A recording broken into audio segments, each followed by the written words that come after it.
I would assume that you will try multiple angles. So you will bring this kind of creative angle, then this kind of creative angle, this kind of. Do you use dollar budgets to sort of like validate which angle works better? What is the optimal length and all of that? Do you have any guidance for that? I mean, it depends on the size of the organization. I am working with all sorts of different organizations, and obviously, the more assets you have behind something like this, the better it's going to do. Um, it's not a bad idea to hire on a full-time editor. That is the thing where it's like it doesn't cost that much money, but if you're trying to do this in-house, expecting your team to write and shoot and edit and distribute the content, that's a lot of work for one person.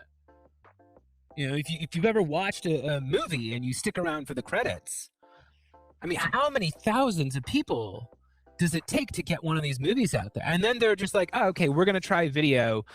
Let's have an intern do it and hope for the best, And even if you're going down the route of paid, media, if you're going to be like doing paid ads or something like that, your best bet is to go with something that performed well organically.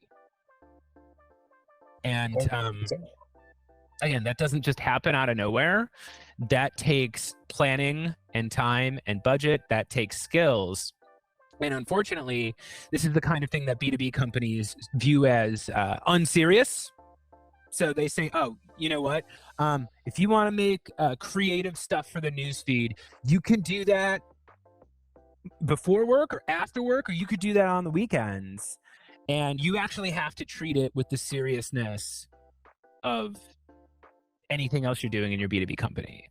So yeah, it's going to take budget. You're going to have to ideally pay for people who know what they're doing, and you're going to have to give them a framework that allows them to focus almost exclusively on creative content.